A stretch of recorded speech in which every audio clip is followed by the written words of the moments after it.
அனைவருக்குமே வணக்கம். சற்று முன் கிடைத்திருக்கக்கூடிய ஒரு மிக மிக முக்கியமான செய்தி ஒன்று வெளியாகியுள்ளது.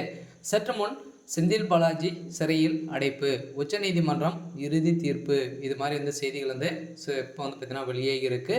ஏற்கனவே வந்து பார்த்தீங்கன்னா செந்தில் பாலாஜி அவர்கள் வந்து நிபந்தனை அடிப்படையில் தான் வந்து ஜாமீனில் வந்து வெளியிருக்கார் இல்லையா.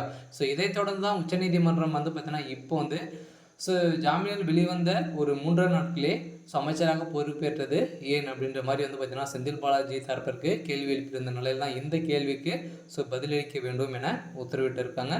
இதன் அடிப்படையில் தான் செந்தில் பாலாஜி அவர்கள் வந்து பார்த்தீங்கன்னா இப்போ சிறையில் வந்து அடைக்கப்பட்டதாக செய்தி வெளியாகி வருகின்ற நிலையில் தான் அமலாக்கத்துறை கஸ்டடியில் தான் இப்போ செந்தில் பாலாஜி அவர்கள் வந்து சிறையில் வந்து இருக்கார். இருந்தாலும் இவருடைய வழக்கை வந்து பார்த்தீங்கன்னா டிசம்பர் 13ஆம் தேதி வந்து ஒத்தி வைத்திருக்காங்க. அது வரைக்கும் அமலாக்கத்துறை கஸ்டடியில் தான் வந்து இருக்கணும் அப்படின்ற மாதிரி உச்சநீதிமன்றம் போட்ட தீர்ப்பால் தான் இப்போ வந்து சிறையில் வந்து இருக்கார்.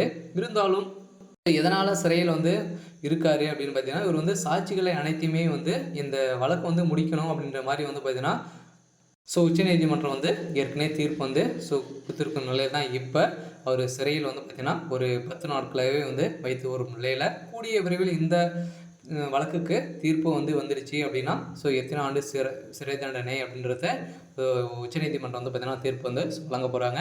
இதை பற்றி தான் இந்த வீடியோவில் முழுமையாக பார்க்கலாம்.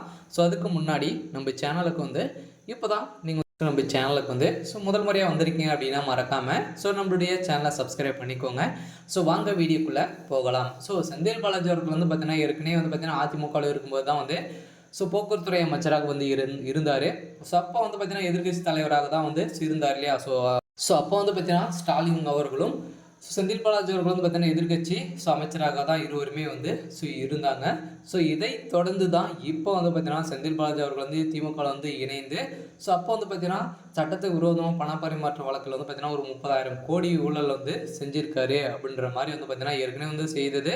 இப்போ செய்தது அனைத்துமே சேர்த்து வந்து பார்த்தீங்கன்னா அமலாக்கத்துறையால் வந்து கடந்த ஆண்டு வந்து பார்த்தீங்கன்னா 2023 வந்து செந்தில் பாலாஜி அவர்கள் வந்து கைது செய்யப்பட்டார். ஒரு 1.5 வருட காலமாகிய மொத்தம் வந்து ஒரு 471 நாட்களாகவே சிறையில் வந்து இருந்தார் இல்லையா.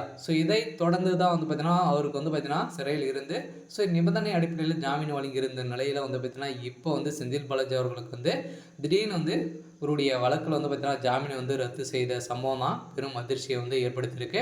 இதன் அடிப்படையில் தான் கூடிய விரைவில் இன்னும் ஒரு 24 மணி நேரத்தில் செந்தில் பாலாஜி அவர்கள் வந்து கைது செய்யப்படணும் அப்படின்ற மாதிரி அமலாக்கத்துறைக்கு வந்து பார்த்தீங்கன்னா உச்சநீதிமன்றம் போட்ட தீர்ப்பால் தான் இப்போ வந்து அதிரடியாக செந்தில் பாலாஜி அவர்கள் வந்து அமலாக்கத்துறை கஸ்டடியில் வந்து இருக்கார்.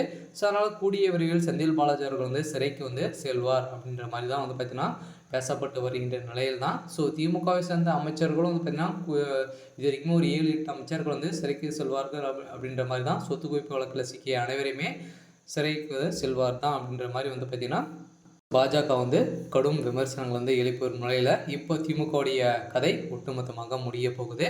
இருந்தாலும் என்ன நடக்க போகுது அப்படின்றத வெயிட் பண்ணி பார்க்கலாம். இது மாதிரி செய்திகளை தெரிஞ்சுக்கணும் அப்படின்னா மறக்காமல் நம்மளுடைய சேனலை சப்ஸ்கிரைப் பண்ணிக்கோங்க. தேங்க்யூ.